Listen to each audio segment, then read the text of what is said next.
Selamat pagi, apa kabar pemirsa TVR Parlemen dimanapun Anda berada. Berjumpa lagi dalam program TVR 09 bersama saya Alfat Rizky dan rekan saya. Saya Elisa Purba dan pemirsa dalam 30 menit ke depan kami akan sajikan kepada Anda sejumlah berita nasional. Khususnya dari sudut pandang DPR RI sebagai referensi Anda dalam memahami dinamika politik, hukum, ekonomi, sosial, dan budaya di Indonesia. Dan pemirsa TVR Parlemen, inilah TVR 09 selengkapnya.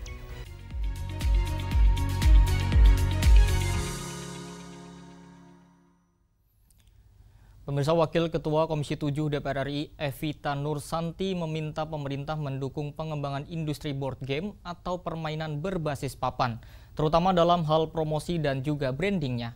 Pasalnya permainan ini kembali menjadi tren di tengah generasi muda saat ini. Perkembangan industri board game atau permainan berbasis papan tengah menunjukkan gelir positif. Pasalnya, permainan ini kembali menjadi tren di tengah generasi muda saat ini. Meninjau langsung salah satu pengembang board game bernama Table Toys di Surabaya, Jawa Timur, Wakil Ketua Komisi 7 DPR RI, Evita Nursanti meminta pemerintah mendukung pengembangan industri ini, terutama dalam hal promosi dan branding. Evita mengapresiasi Table Toys karena telah berhasil membawa karya board game lokal menembus pasar global. Board game karya Table Toys telah diekspor ke sejumlah negara, mulai dari Thailand, Korea, Belanda, hingga kawasan Amerika Latin. Selain itu, seluruh proses pembuatan ide kreatif, inovasi, serta pemasarannya dilakukan oleh anak bangsa. Menurutnya, pemerintah perlu menyusun strategi jangka panjang agar pertumbuhan industri ini tidak hanya sesaat, tetapi terus berkembang dan berkontribusi pada ekonomi nasional. Nah, kita ingin kreativitas anak bangsa kita ini tumbuh dan berkembang. Nah, sekarang tinggal kita, keberadaan pemerintah itu di mana? Yang dibutuhkan itu promosi. Bagaimana mereka bisa nge-branding, ya kan, hasil karya mereka ini tidak hanya domestik tetapi juga internasional. Nah, tadi kita bicarakan dengan Kementerian Ekraf, ya dibikinlah ya event-event, apakah itu skalanya nasional, apakah itu skalanya internasional. Kemudian juga dibantu mereka untuk menghadirkan hadir di acara-acara pameran luar negeri ya Mas ya, yang biayanya sangat tinggi. Lebih lanjut, Evita menyebut Komisi 7 DPR siap mengundang asosiasi dan pelaku usaha board game untuk berdiskusi lebih lanjut mengenai potensi pengembangan industri ini. Ia menilai board game memiliki keunikan karena menghadirkan interaksi dan kebersamaan, tidak seperti game online yang cenderung individualis. Dari Surabaya, Jawa Timur, Tegar Aziz, TVR Parlemen, melaporkan. Ketua Komisi 12 DPR RI Bambang Patijaya menyebut pengembangan geotermal di tanah air masih perlu dioptimalkan melalui pembangunan pembangkit listrik tenaga panas bumi atau PLTP. Indonesia dicatat memiliki potensi energi panas bumi atau geotermal terbesar di dunia, yaitu mencapai 24 gigawatt. Ketua Komisi 12 DPR RI Bambang Patijaya menyebut pengembangan geotermal di tanah air masih perlu dioptimalkan melalui pembangunan pembangkit listrik tenaga panas bumi atau PLTP. Meninjau langsung PLTP Kamojang di Kabupaten Bandung Barat, Jawa Barat, Bambang mengatakan berdasarkan rencana usaha penyediaan tenaga listrik atau RUPTL yang telah disahkan pemerintah, pembangunan PLTP ditargetkan mencapai 5,2 gigawatt hingga tahun 2034. Karenanya, ia mendorong seluruh operator geotermal menyesuaikan rencana bisnisnya dengan target RUPTL ini untuk memperkuat komitmen Indonesia menuju net zero emission di tahun 2060. Menurutnya, PLTP Kamojang bisa menjadi contoh sukses pengembangan geotermal di tanah air karena pembangkit pertama di Indonesia tersebut mampu menjaga pemeliharaan sekaligus pengelolaan energi ramah lingkungan. Geotermal Kamojang ini kan merupakan satu contoh di dalam bagaimana pengembangan geotermal dengan baik. Apalagi ini merupakan geotermal yang pertama. Lalu kemudian juga kita melihat secara umum bagaimana pengembangan dan pemeliharaannya juga berjalan dengan baik. Nah, oleh karena itu kami mendorong kepada semua operator geotermal untuk segera merealisasikan bisnis plan-nya terkait dengan rencana pembangunan 5,2 gigawatt tersebut. Selain itu, Bambang Patijaya menekankan pemanfaatan panas bumi bukan hanya untuk menambah kapasitas listrik nasional, melainkan juga untuk menunjukkan komitmen Indonesia dalam mewujudkan transisi energi ke energi bersih dan berkelanjutan. Dari Bandung Barat, Fitian Aunila, TVR Parlemen, melaporkan. Pemirsa, DPR RI meminta pemerintah melibatkan masyarakat dalam mengelola desa wisata serta meningkatkan sinergi dengan desa-desa lain di sekitar desa wisata. Informasi selengkapnya kami hadirkan usai jeda, tetaplah di TVR 09.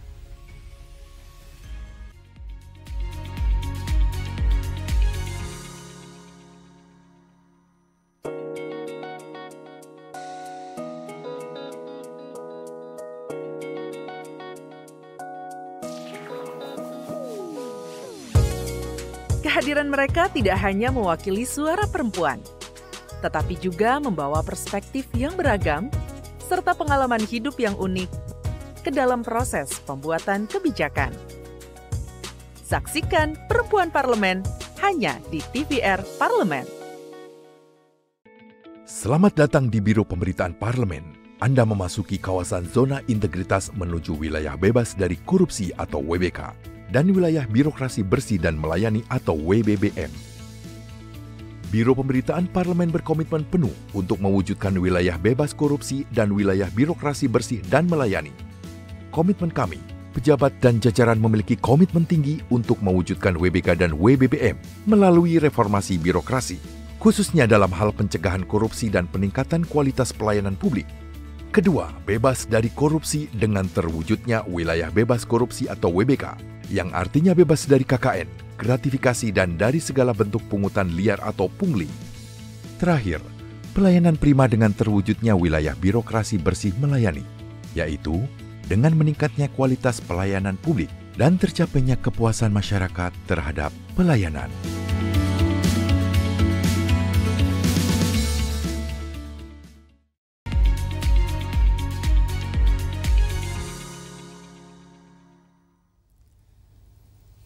Kembali di TVR 09. Pemirsa, anggota Komisi 7 DPR RI mengingatkan program pengembangan kawasan pedesaan menjadi kawasan wisata tak boleh sekadar menambah jumlah desa wisata, tetapi harus fokus pada peningkatan kualitas.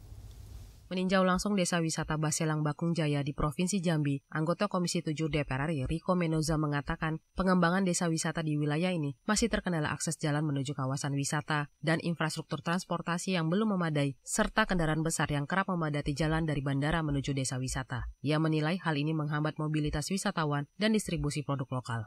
Riko mengatakan, program pengembangan kawasan pedesaan menjadi kawasan wisata tidak boleh sekedar menambah jumlah desa wisata, tetapi harus fokus pada peningkatan kualitas agar mampu meningkatkan kesejahteraan masyarakat desa. Selain itu, ia meminta pemerintah melibatkan masyarakat serta meningkatkan sinergi dengan desa-desa lain di sekitar desa wisata. Menurutnya, pengembangan destinasi wisata tidak bisa dilakukan secara parsial. Desa sekitar harus saling mendukung dan mengintegrasikan masing-masing keunggulan untuk meningkatkan daya tarik yang beragam.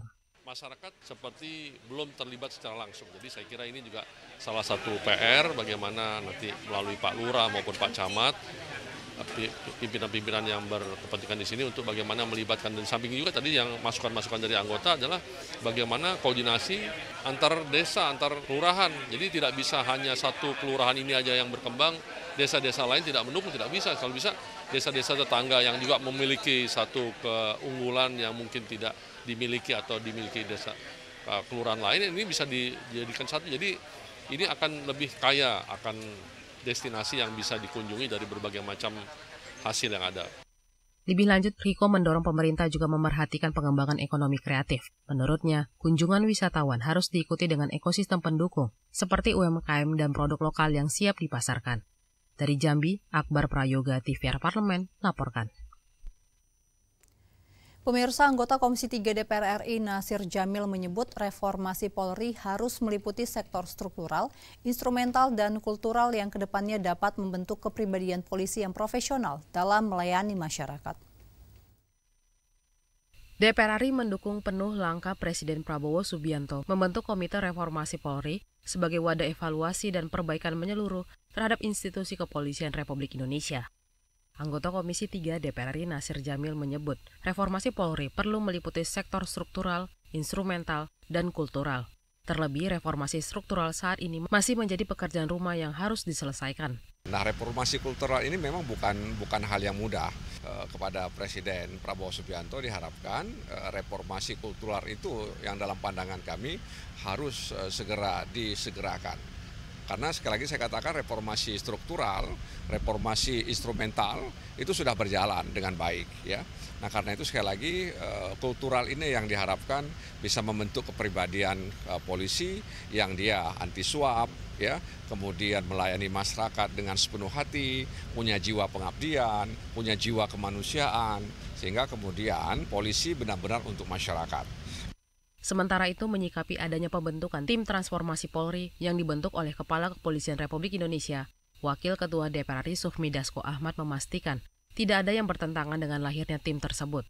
Ia meyakini sinergi dengan Komite Reformasi Polri akan terbangun dengan baik.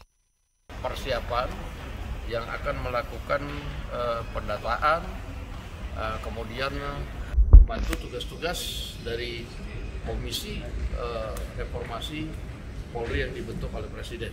Sehingga menurut saya tidak hal yang bertentangan bahwa di internal dibuat satu tim khusus yang akan membantu komisi yang akan masuk ke dalam. Tim Liputan TVR Parlemen melaporkan.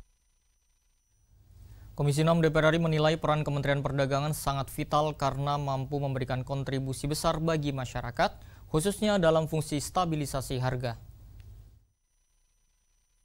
Anggaran Kementerian Perdagangan untuk tahun 2026 akan mengalami penurunan sekitar 24,46% dari tahun 2025 menjadi 1,4 triliun rupiah. Anggota Komisi 6 DPR RI Herman Hairon menilai penurunan tersebut berpotensi melemahkan peran strategis Kementerian Perdagangan untuk menjaga stabilitas harga dalam melindungi kepentingan rakyat. Herman Hairon menyebut peran Kementerian Perdagangan sangat vital karena mampu memberikan kontribusi besar bagi masyarakat, khususnya dalam fungsi stabilisasi harga.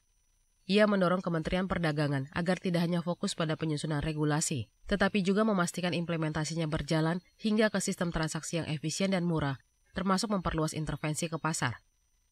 Saya tadi mengkritisi anggaran Kementerian Perdagangan yang turun terus. Padahal secara esensi, keberadaan Kementerian Perdagangan itu sangat dibutuhkan. Dan bahkan bisa memberikan kontribusi besar terhadap rakyat, bangsa, dan negara. Dari sisi mana? Tadi saya buka coba konstruksinya. Dari sisi stabilisasi harga. Nah, kalau konstruksinya dari stabilisasi harga, berarti Kementerian Perdagangan harus mampu ekspansi, masuk kepada pasar-pasar, mengurangi ongkos logistik, mengurangi tingkat rente, dan lain sebagainya. Itu adalah tugas Kementerian Perdagangan. Gitu. Sehingga Kementerian Perdagangan bukan hanya mengeluarkan regulasi. Herman Hairon berharap adanya langkah konkret dari Kementerian Perdagangan untuk menjaga keseimbangan harga di tingkat produsen maupun konsumen, sehingga stabilisasi harga dapat tercapai, serta menciptakan keadilan dalam distribusi barang dan jasa. Halim dan Edo, TVR Parlemen, melaporkan. Setiap tahun triliunan rupiah digelontorkan untuk bantuan sosial. Ini menjadi sebuah kebijakan yang seolah menjadi jawaban cepat atas jeritan masyarakat kecil. Namun apakah benar bansos dapat memutus rantai kemiskinan? Informasi selengkapnya tetaplah di TVR 09.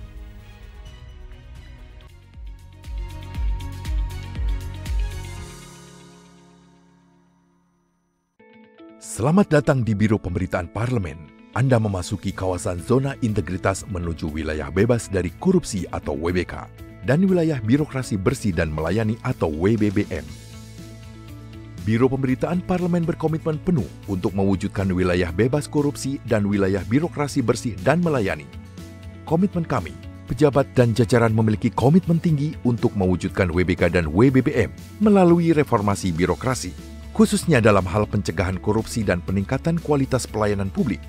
Kedua, bebas dari korupsi dengan terwujudnya wilayah bebas korupsi atau WBK, yang artinya bebas dari KKN, gratifikasi dan dari segala bentuk pungutan liar atau pungli. Terakhir, pelayanan prima dengan terwujudnya wilayah birokrasi bersih melayani, yaitu dengan meningkatnya kualitas pelayanan publik dan tercapainya kepuasan masyarakat terhadap pelayanan.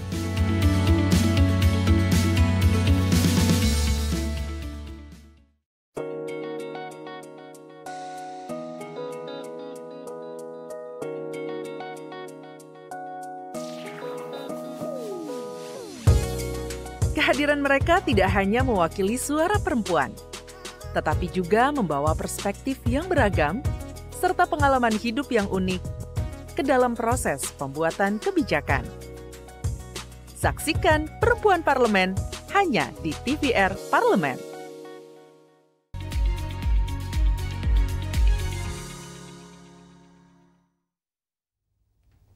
Kembali pemirsa di TVR 09. Pemirsa, bantuan sosial atau bansos dinilai hanyalah obat sementara, sedangkan masa depan bangsa ditentukan oleh seberapa besar kita mampu mengangkat rakyat dari ketergantungan menuju kemandirian.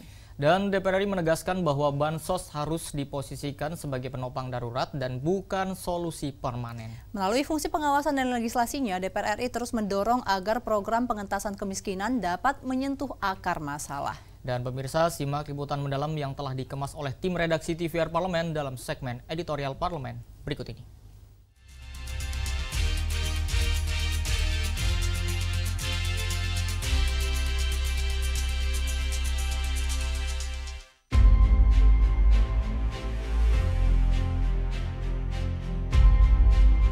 Program Bansos atau bantuan sosial adalah program dari pemerintah yang bertujuan untuk memberikan bantuan langsung kepada masyarakat yang kurang mampu atau rentan secara ekonomi. Diharapkan mampu menjadi solusi dalam meningkatkan kesejahteraan masyarakat. Terdiri dari Program Keluarga Harapan atau PKH, bantuan pangan non-tunai, bantuan langsung tunai, dan bantuan sosial beras. Anggota Komisi 2 DPR RI, Kamarudin Watubun, menilai konsep dan gagasan dalam pidato Presiden Prabowo Subianto pada penyampaian RAPBN dan Nota Keuangan tahun 2026 harus diwujudkan melalui langkah nyata. Pengentasan kemiskinan yang sesungguhnya hanya dapat tercapai jika masyarakat memiliki sumber penghasilan tetap dan berkelanjutan. Langkah konkret untuk menciptakan lapangan kerja menjadi kunci mengakhiri kemiskinan, bukan sekadar mengandalkan bantuan sosial sementara. Karena masyarakat harus memiliki sumber pendapatan yang mampu menjamin kehidupan jangka panjang. Jumlah penduduk miskin di Indonesia tidak mengalami penyusutan yang signifikan dalam 1 dekade terakhir, meskipun anggaran bantuan sosial terus mengalami kenaikan.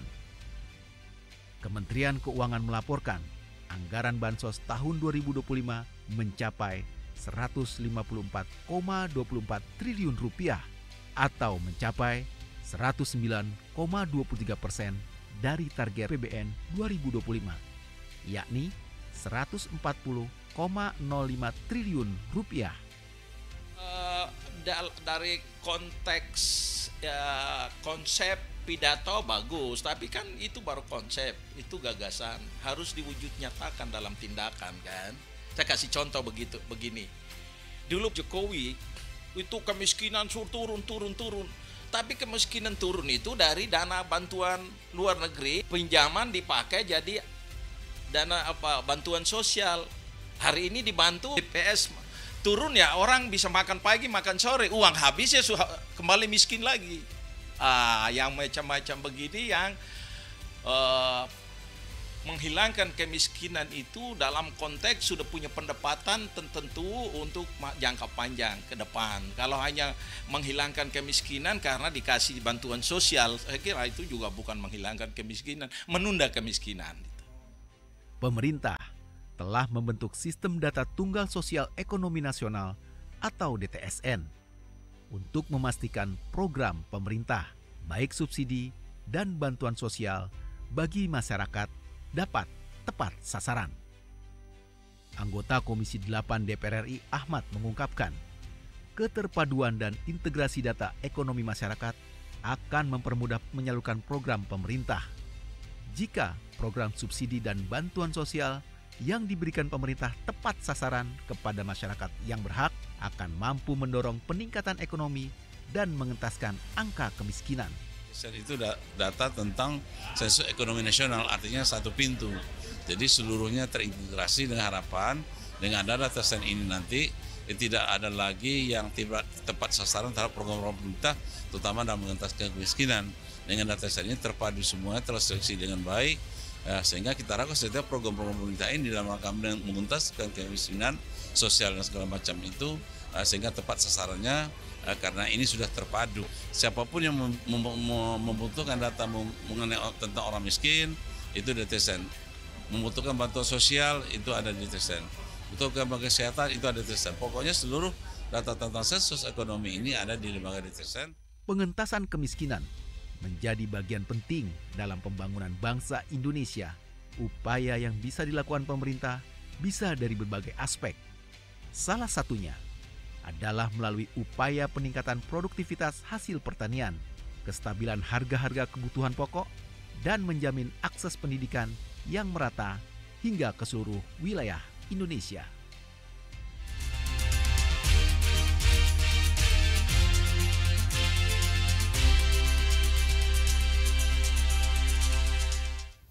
Ya Elisa dan juga pemirsa, kalau kita berbicara Labuan Bajo, tentu yang terngiang di benak kita adalah ini adalah destinasi wisata andalan yang ada di Indonesia. Betul. Karena memang Labuan Bajo ini mempunyai khasnya tersendiri dengan lautnya yang biru dan kebersihan lokasinya. Banyak sekali destinasi wisata yang dapat pemirsa kunjungi apabila ke Labuan Bajo, salah satunya Pulau Padar. Nah tentu ini Pulau Padar mampu membuat para pengunjungnya takjub ya Alfa dan juga pemirsa, karena memang alam yang disajikan dan juga pulau-pulau yang tampak meliuk ini dari atas ketinggian sangat eksotis sekali. Dan tentu saja nih pemirsa, kami sesaat lagi akan mengajak Anda untuk berjalan-jalan di sekitar Pulau Padar. Tentunya tetaplah bersama kami di TVR 09.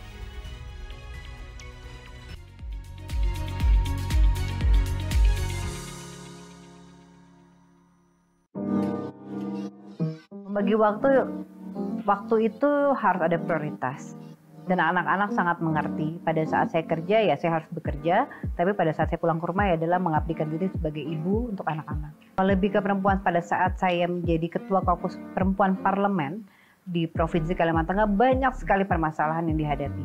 Pertama adalah kekerasan rumah tangga, kedua adalah pernikahan dini, anak-anak di bawah umur, ketiga adalah masalah stunting. Itu adalah bukan permasalahan yang mudah, tetapi itu adalah harus menjadi perhatian kita bersama, masalah stunting ini. Itu banyak hal yang permasalahan yang dihadapi kami di Kalimantan Tengah pada saat itu. Dan saya sangat percaya bahwa di bawah Pak Surya Paloh, dan juga menurut saya Partai Nasdem adalah partai yang sangat menaungi kaum wanita. Pengusaha sukses atau dunia politik? Waduh, boleh nggak dua-duanya?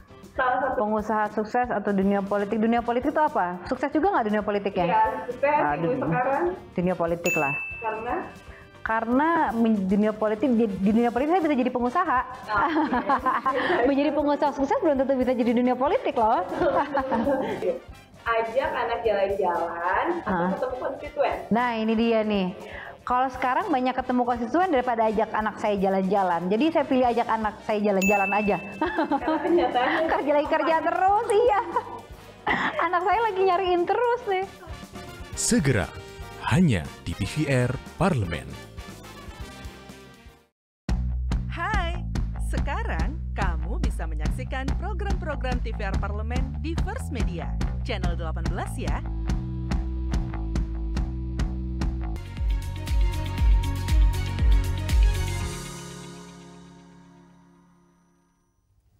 Anda kembali menyaksikan TVR 09. Ya pemirsa, tadi kita sudah membahas ya terkait dengan sedikit Pulau Padar. Pulau Padar ini merupakan pulau terbesar ketiga setelah Pulau Komodo dan juga Pulau Rinca. Salah satu yang juga unik dari pulau ini adalah pasirnya yang hadir dalam berbagai warna, mulai dari putih, abu-abu, dan merah muda. Tentu pantai-pantai di Pulau Padar ini menampilkan suasana yang tenang sekali ya Alfat, sehingga ini jadinya cocok untuk dijadikan tempat bersantai sambil melihat bentangan lautnya yang biru dan sangat indah. Nah, tanpa berlama-lama, mari kita saksikan tayangan eksotisme Pulau Padar pada segmen Intips, informasi dan tips untuk Anda.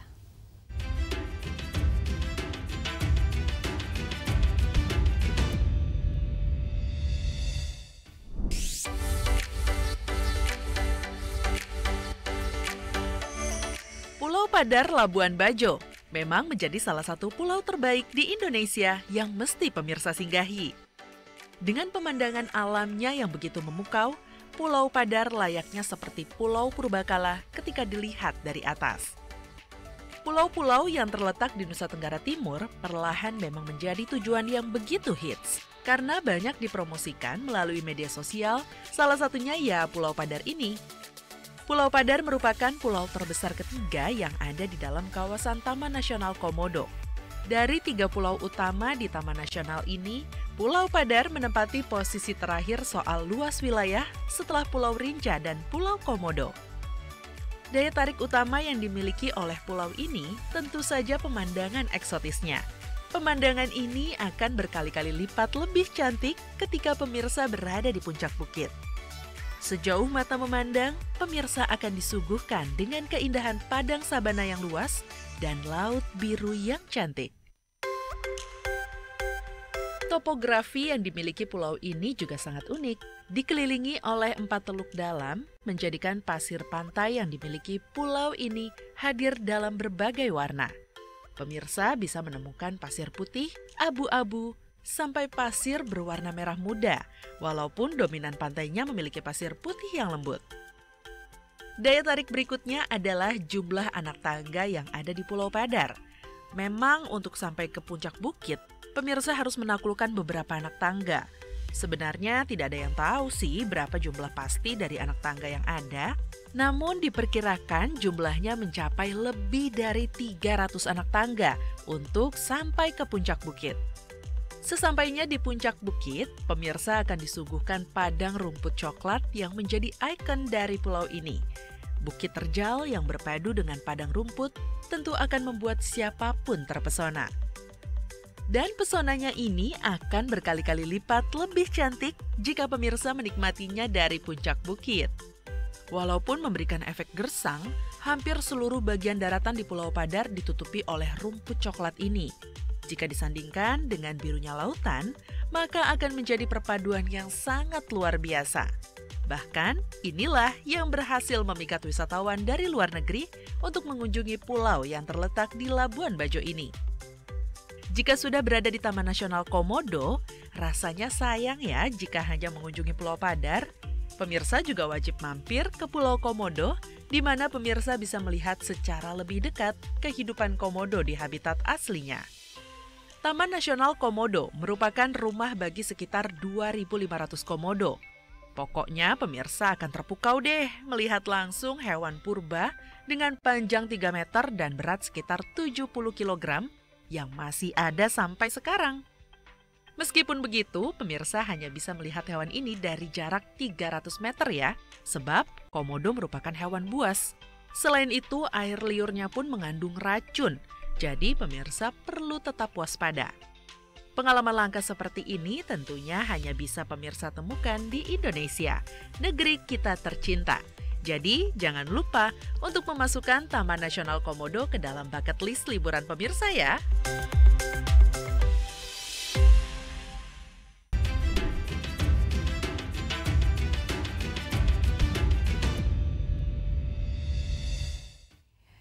Dan pemirsa, di penghujung acara kami hadirkan kepada Anda sejumlah agenda DPR RI pada hari ini, Kamis 2 Oktober 2025. Pada pukul 10 waktu Indonesia Barat akan ada rapat paripurna terkait dengan pidato Ketua DPR RI dalam rangka penyampaian laporan kinerja DPR RI tahun sidang 2024-2025, serta pidato Ketua DPR RI penutupan masa persidangan 1 tahun sidang 2025-2026. Lalu pemirsa, pada pukul 14 waktu Indonesia Barat akan ada pertemuan pimpinan DPR RI dengan Serikat Rakyat Miskin Indonesia atau SRMI. Dan tentunya sejumlah agenda serta program DPR RI lainnya dapat Anda akses melalui channel YouTube kami, TVR Parlemen, atau melalui website kami di tvrparlemen.dpr.go.id. Dan pemirsa, demikianlah TVR 09 edisi pagi ini. Kami segenap kru TVR Parlemen yang bertugas tentunya mengucapkan terima kasih telah setia menyaksikan TVR 09. Saya Elisa Purba dan rekan saya Selvat Rizky. Pemirsa, sampai berjumpa kembali di TVR 09 selanjutnya. TVR Parlemen, referensi Indonesia.